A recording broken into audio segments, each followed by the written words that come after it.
எல்லாருக்கும் வணக்கம். நம்ம இந்த வாரம் எல்டிவி டேக் ஓகேல நம்ம கோட் மூவியை தான் ரிவ்யூ பண்ண போறோம். ஸோ டைம் வேஸ்ட் பண்ணாம வாங்க ரிவ்யூக்குள்ள போயிடலாம். நான் உங்க அக்ஷயன், இது நம்ம டேக் ஓகே.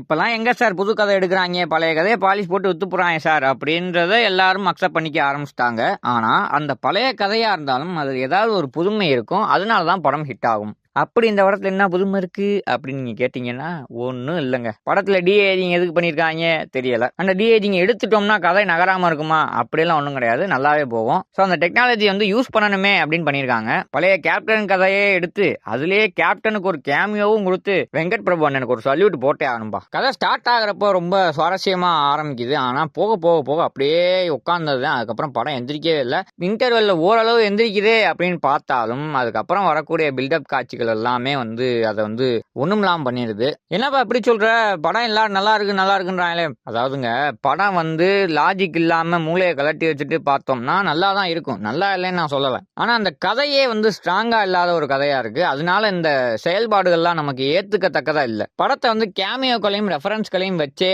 நகர்த்தி அப்படி கிளைமேக்ஸ் வரையும் கொண்டு போயிடலாம் அப்படின்ற நம்பிக்கையில எடுத்த மாதிரி இருக்கு. முக்கியமா எனக்கு ரொம்ப இரிட்டேட் ஆன விஷயம் என்னன்னு பாத்தீங்கன்னா, இவ்வளவு பெரிய ஆபீசர்ஸா இருக்கக்கூடிய, இன்டெலிஜென்ஸ்ல இருக்கக்கூடிய இந்த ஏஜென்ட்ஸ் ஒரு இன்டெலிஜென்ட்டான விஷயம் எதுவுமே பண்ற மாதிரி இல்லை. ஒரு சின்ன பையன் இவங்க கண்ணில் விரல விட்டு ஆடுறான் அப்படின்றத என்னால நம்பவே முடியல. ஏன்னா இவங்க இந்தியா வேற காப்பாத்திருக்காங்கன்னு சொல்லி காட்டுறாங்க. என்ன ஒரு சிரிப்பா எடுத்துக்கிறதா இல்ல ஒரு அபத்தமா எடுத்துக்கிறதா அப்படின்னே தெரியல. படத்துல நிறைய தேவையில்லாத ரோல்ஸ், நிறைய தேவையில்லாத சீன்ஸ், 3 மணி நேரம் எதுக்கு வச்சாங்கன்னு எனக்கு சுத்தமா புரியல.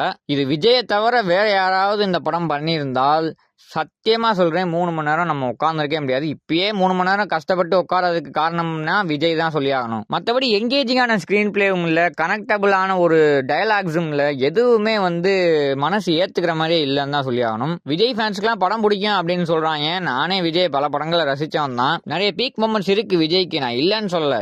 ஆனா விஜய் நடிக்கிறாருன்றதுக்காகவே இந்த சீன் எல்லாம் நம்ம வச்சிருக்கோம், இந்த டயலாக் எல்லாம் நம்ம வச்சிருக்கோம் அப்படின்னு பச்சையா தெரியுது. அது ஒரு விதமா ஆர்டிபிஷியலா இருந்துச்சு பார்க்கும்போது. தியேட்டர்ல பாக்குறதுனால இது ஒரு புது அனுபவம் கொடுக்குமான்னு கேட்டீங்கன்னா கண்டிப்பா கொடுக்கும். மற்றபடி புதுசா எதுவும் படத்துல இல்லைங்க. படத்துல நிறைய நெகட்டிவ் பாயிண்ட்ஸ் தான் இருக்கு என்ன பொறுத்தவரையில. பாசிட்டிவ் அப்படின்னு கேட்டீங்கன்னா, சினிமாட்டோகிராஃபி ரொம்ப டாப் நாச்சா இருந்துச்சு. காஸ்டியூம்ஸும் நசிங்கும்படியா இருந்தது. மெட்ரோல வரக்கூடிய ஃபைட் சீனும் நல்லா இருந்தது, நல்லா அமைச்சிருந்தாங்க. அதுல இருக்க சினிமாட்டோகிராஃபியும் சூப்பரா இருந்தது. படம் ரொம்ப கலர்ஃபுல்லா தெரிஞ்சது. காரணம் டிஐ ஒர்க்ஸும் லைட்டிங்கும் தான். அந்த டிபார்ட்மெண்ட்டும் சூப்பரா செயல்பட்டுனாங்க.